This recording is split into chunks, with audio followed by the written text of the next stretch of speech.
Ouais, ça va partir. Là, il se fait la dégaine.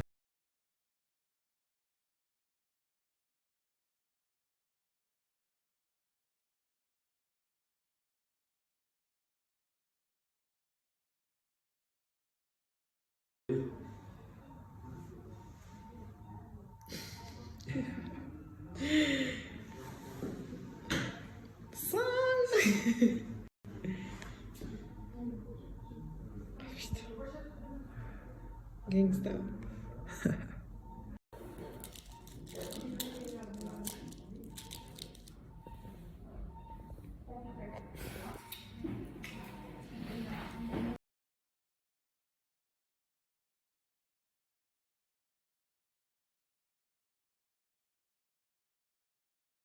Bon les amis, on laisse le chat à la madame, elle va bien s'en occuper. Regardez une dame incroyable, elle est juste ici avec le bébé chat qui est juste ici, qui fait dodo. Il a lui a laissé son pull. Merci beaucoup madame. Merci beaucoup madame, vous êtes incroyable. Attendez pour moi aussi. Voilà le bébé chat. Pas. Voilà les amis, tout va bien pour le chat. On l'a laissé entrer de bonnes mains. Et pour nous il est temps de rentrer.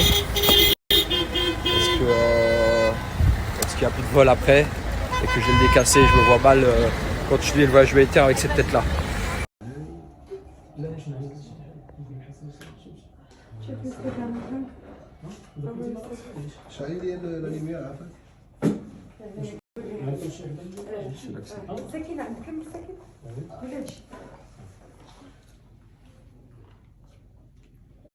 Ouais, de ce côté-là.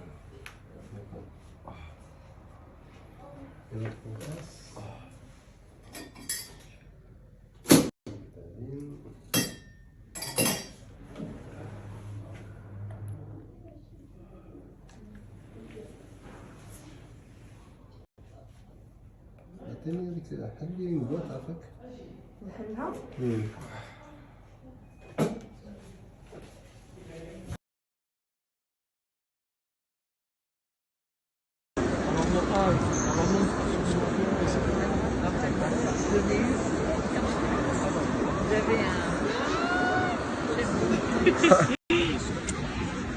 Les amis, j'espère que vous allez bien.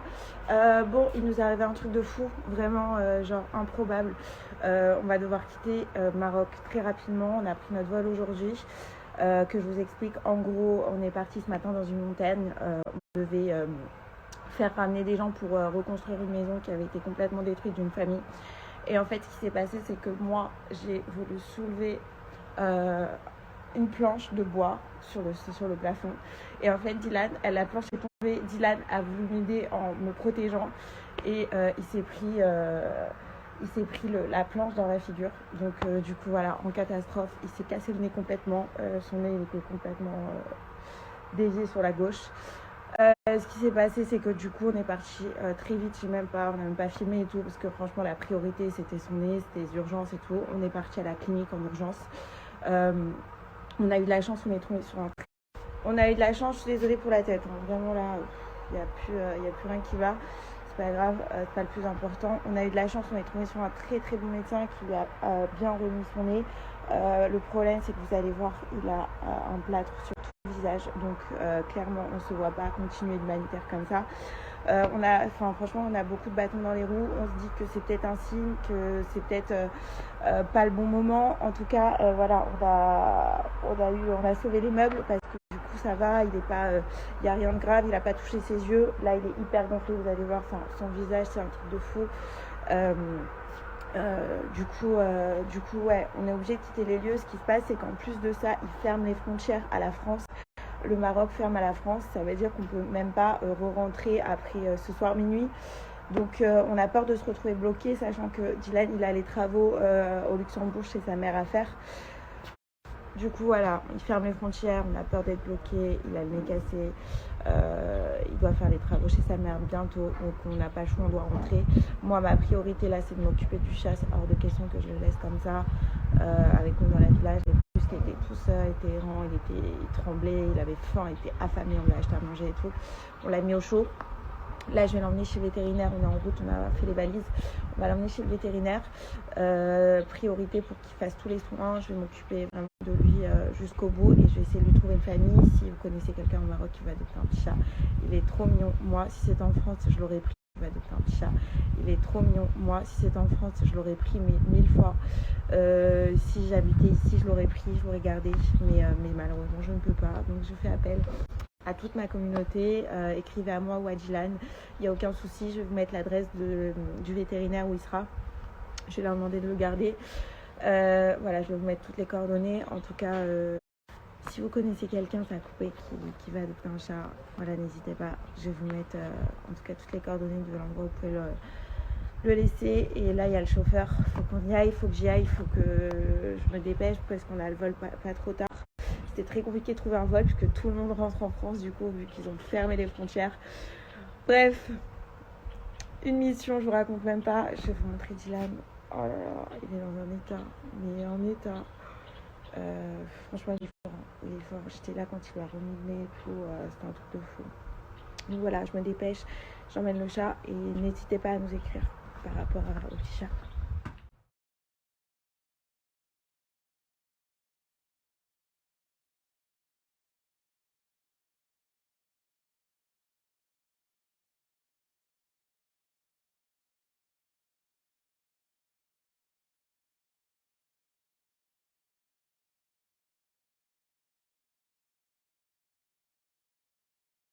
Bon les amis, j'espère que vous allez bien. Moi ça va, hein. Même si je vous parle comme ça va. J'ai toujours le smile et tout parce que y a rien, en vrai y a rien du tout. Je vais juste vous dire un truc. Quand tu es suivi par 1 million de personnes, dont 22% de mineurs, il y a des trucs que tu fais attention. Tu sais, tu peux pas dire tout et n'importe quoi. Déjà que la Terre a été énormément salie avec tout ce qu'on entend, tout ce qui se passe, on va pas en rajouter une couche. On essaye de montrer l'exemple. Mais ça, ceux qui n'ont pas une grande communauté, qui ne sont pas influenceurs, ne peuvent pas le comprendre. Quand tu as une influence envers 22% de mineurs et que tu es suivi par énormément de mamans, de darons, beaucoup de musulmans, de chrétiens, de autres qui ont des religions et des principes très carrés, tu peux pas dire tout et haut, tout et tout fort, tout ce que tu as envie de dire et tout ce que tu penses et tout, parce que sinon, tu montres le mauvais exemple. Alors même si on est des influenceurs et beaucoup d'entre nous, on aime le buzz, là, clairement, on n'a pas envie d'en faire. T'as vu? Là, on est parti avec Téléa, la sur Téléa qui est gérée par ma meilleure amie Gwen. Et on n'est pas parti sur les anges de la télé-réalité. C'est-à-dire que là, on est dans du concret, on est dans de l'humanitaire. C'est-à-dire que le but, c'est de montrer l'exemple et d'aider les plus démunis. C'est pas de créer des bad buzz, des buzz et tout ça. Ça, ce n'est pas le but.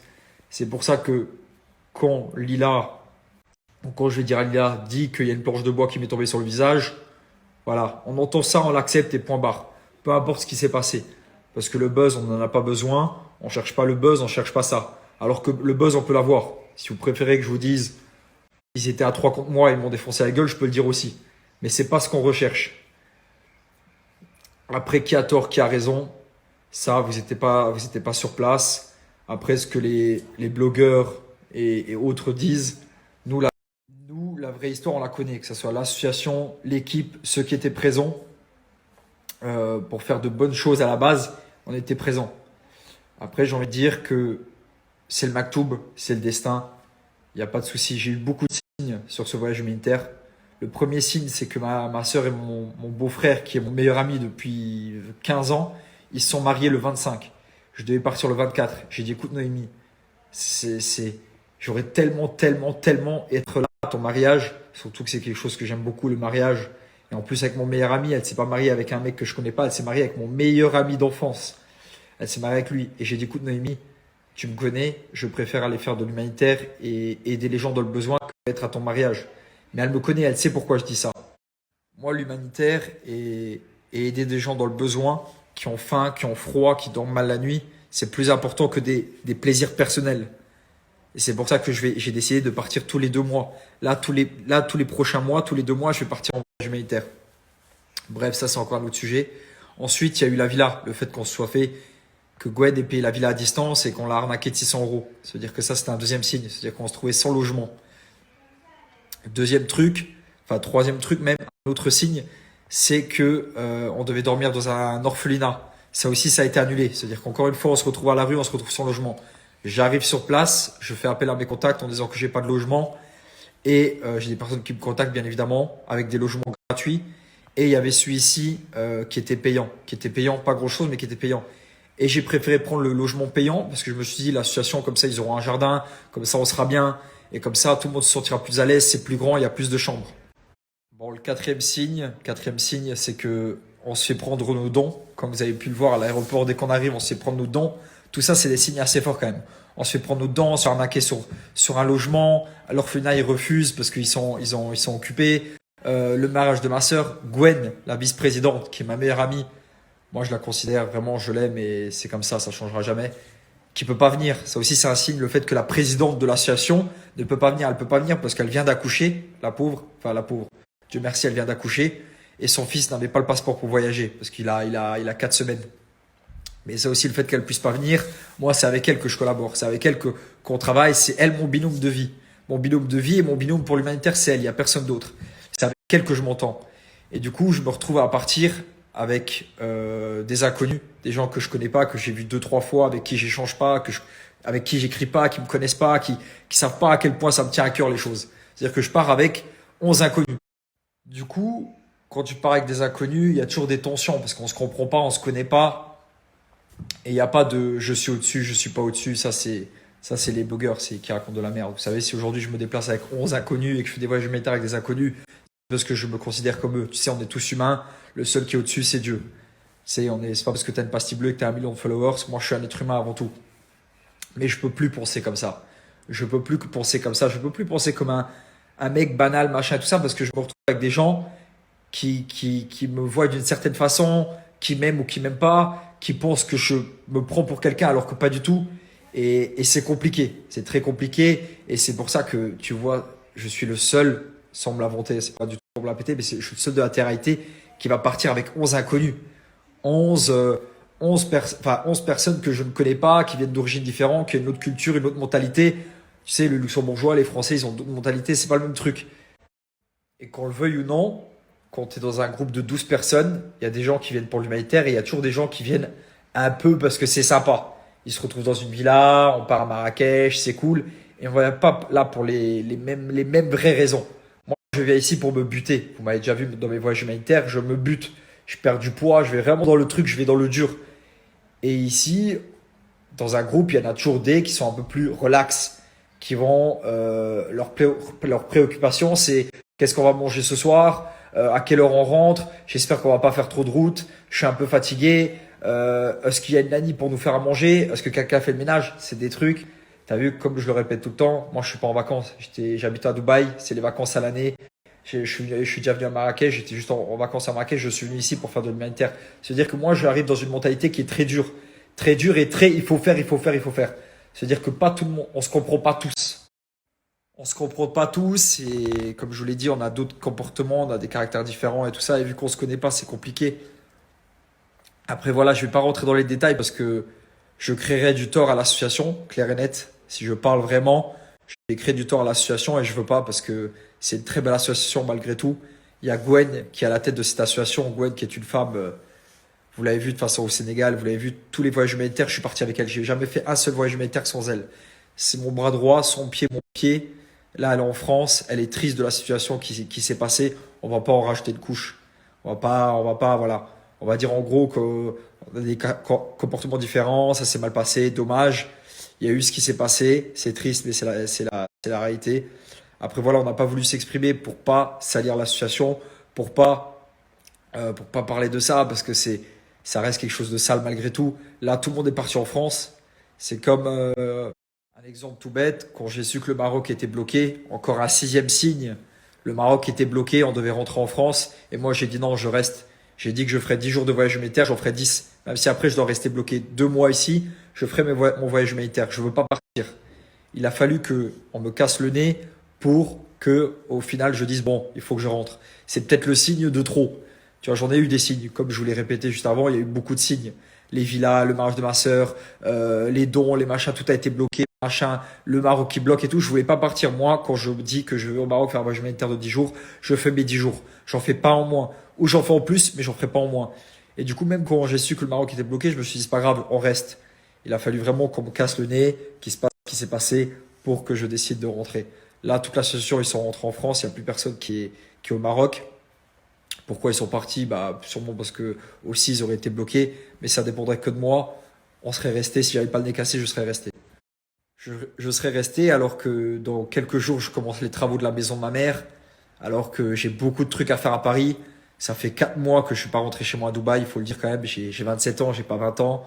Ça fait 4 mois que je suis pas rentré chez moi à Dubaï, que je travaille non-stop, que ça soit je suis parti en tournage et j'ai que enchaîné tout ce que j'ai fait là auparavant. J'enchaîne. Je suis pas rentré chez moi.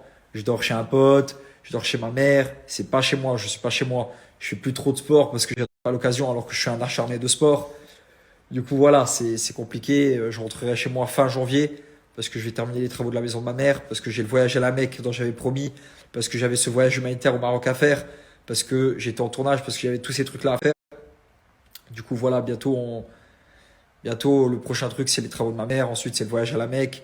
Et dans 9 jours, j'enlève ce pansement. Vous inquiétez pas, il n'y a rien.